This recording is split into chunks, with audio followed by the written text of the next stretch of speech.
Hey guys, subscribe for daily content. And if you're shopping for gear, make sure you check out the description for the newest items at some of the very best online retailers.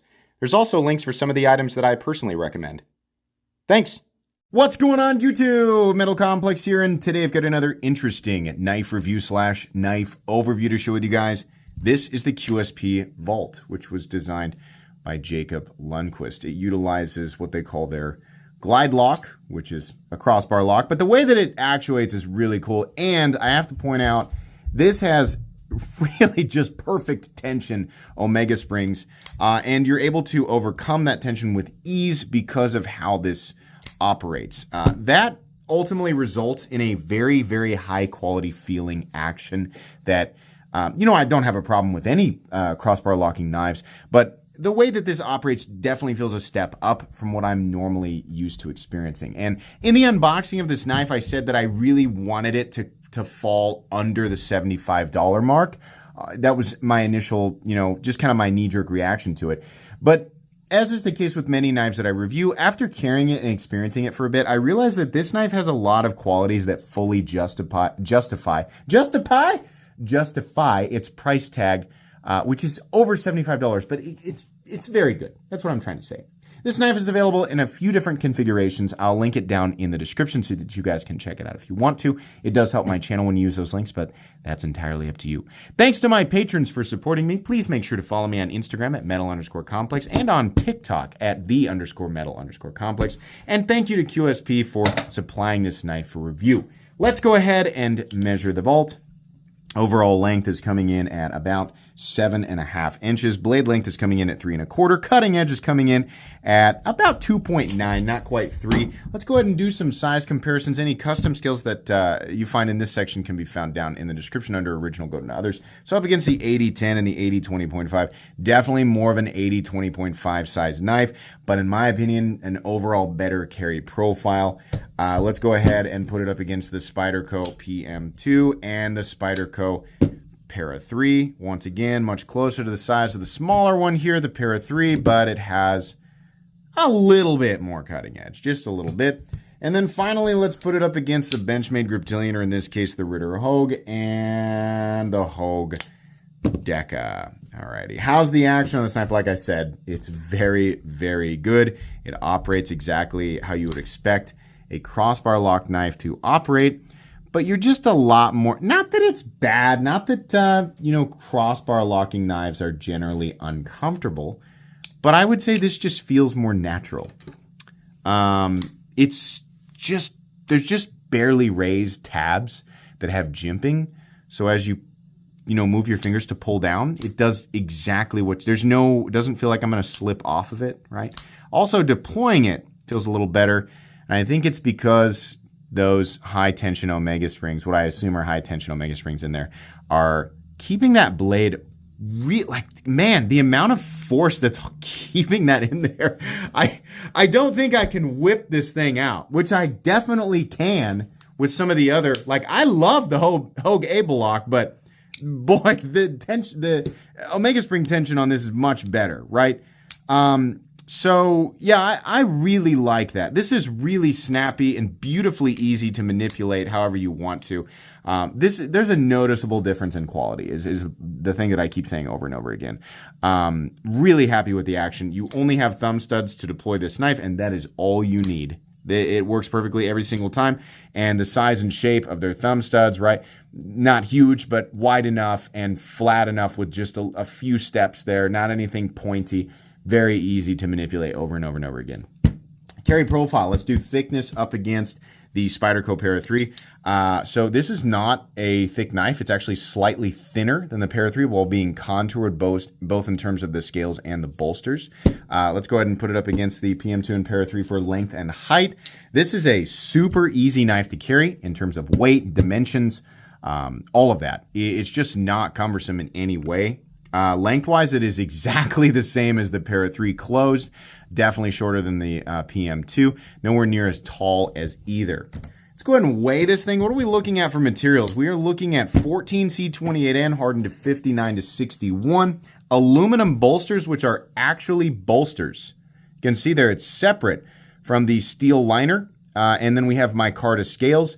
really nice. It really was a nice little touch. You know, it doesn't necessarily add anything in terms of durability or utility, putting the bolsters on there, but there's something about this knife that reminds me of the premium version of the Benchmade Barrage. It's obviously different, but I remember seeing that knife for the first time because my first Benchmade knife was the Barrage, and in my opinion, like back then, which was 15 years ago, 16 years ago, way before I started the channel, way before I discovered the entirety of the knife world, I thought the Benchmade Barrage was about the coolest thing that I had ever seen in my entire life. I couldn't imagine any pocket knife being better. I didn't really know anything, and it was a great knife, but I found out that there was a more premium version of it, and I remember seeing that combination of, I believe it was G10 and aluminum, right? And now the blade was M390, but I saw it and I was like, wow, that's a great look. This knife, not in every way, but in some ways reminds me of that. So I have this like fondness towards aesthetics that are like this.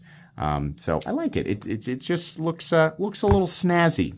The weight comes in at 4.1 ounces, so your ratios are not perfect, but that's not a weight that bothers me. It might be a weight that bothers you. In terms of the balance, it is slightly back from the pivot, but still inside of this primary index finger position. So the knife doesn't feel lopsided. Not really. Maybe slightly butt heavy, but not really. Let's go ahead and do a hardware check. I'm going to get out my tools. As per usual, my tools are very inexpensive and very recommendable. You can find them right down in the section of my description that talks about the tools I use on this channel. I believe we're looking at T8 and T6. So T8 for the pivot, definitely. And then we have some T6 screws down here, and there'll be probably some more once you get underneath there. T6 screw, one T6 screw for the pocket clip. This is a knife that utilizes a crossbar with omega springs. So while it is far from impossible, it's actually fairly easy to take apart. If you've never done it before, not every single crossbar locking knife is exactly the same, but they are all on average a little bit frustrating the first time. You can do it. The first few times that I did it, it was frustrating, but you figure it out. I would tape the blade off. Be very careful. As long as you have a place to put the hardware, you should be good to go. And make sure that you have quality tools like the ones that I recommend.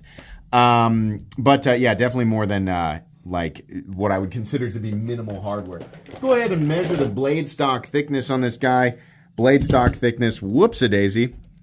Have to close that up so I can get a good grip on the blade without risking cutting myself. Probably 100. I'm going to guess that, zero out. I'm going to guess that that's about 110, well, 115 thousandths. So definitely on the thinner side. Let's go ahead and move into the meat and potatoes of this pocket knife review. This is a profile of knife that we have seen many, many times.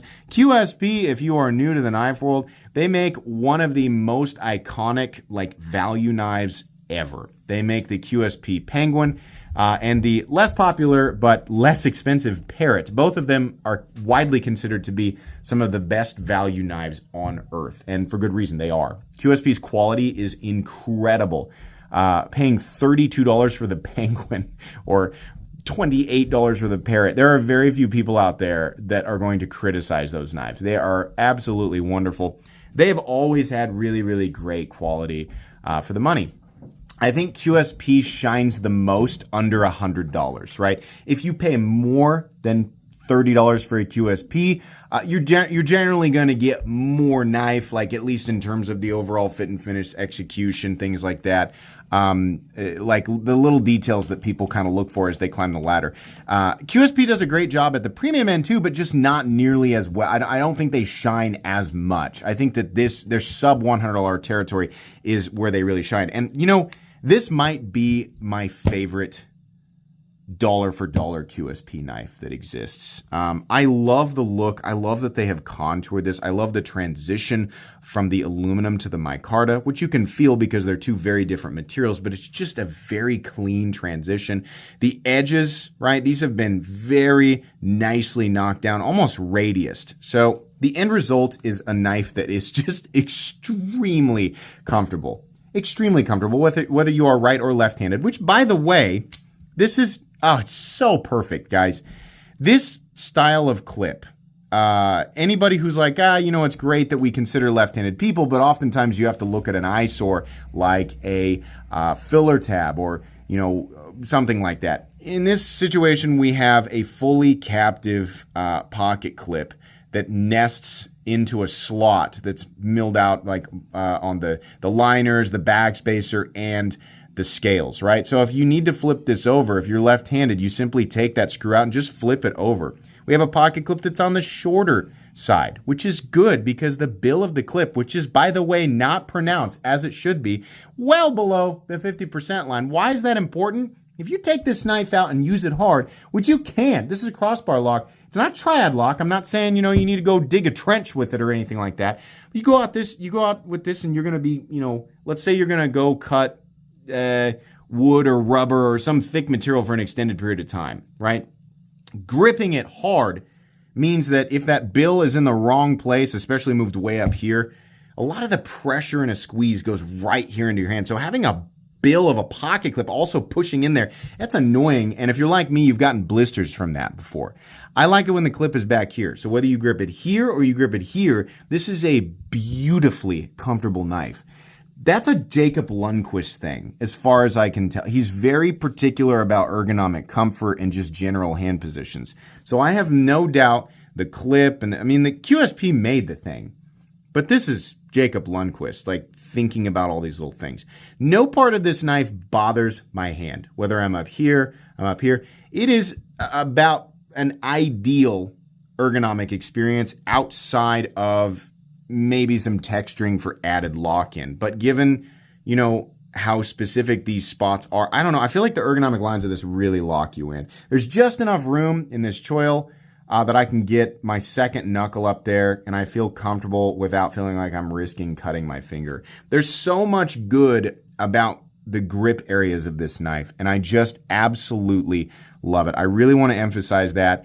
It looks plain, it looks straightforward, it looks like a million other knife designs that we've seen out there, but little teeny tiny details that were taken into consideration by Mr. Lundquist means that this is comfortable beyond comfortable. I apologize if I say Justin instead of Jacob, right? I mix them up. So the name that I said at the beginning of the review is the accurate one. I'm sorry about that. Lundquist and knives, I get those mixed up sometimes. I also really appreciate that the jimping is extended out slightly ahead of where the index finger is going to be in the choked up position. I like this so that when you're doing little tiny detail things, not often do I do that, but I hate it when I'm like, why is the jimping back here? I need my thumb to be out here, right? So the fact that you've got that complementing the index finger position is really, really nice. We have a simple satin finish on this drop point blade. It looks good at 14C28N. It's going to have one of the best balances of any other budget steel. So, a lot of knife reviewers are, saying 14C28N is the best budget steel. Obviously, that's very subjective. It really depends on what you need from your knife steel. But the reason you hear so many people say this is because Laren Thomas, who's an actual metallurgist, Knife Steel Nerds, did an extensive study on all of the different properties of various budget steels. And he came to the conclusion that 14C28N was the best for its balance, not edge retention alone. A lot of people consider edge retention and then literally nothing else. A good steel will have a good balance of these attributes, but it will heavily depend on a lot of things, including the environment and what you're going to use it for. Geometry will play a massive role in how the steel performs, and so will heat treat, right? So take that with a grain of salt, but generally speaking, I would say for this geometry and this style of knife and what the average person is going to use it for, and also considering the average person's ability to sharpen a blade, yes, I would say 14C28N is probably one of the best options that you can get out there.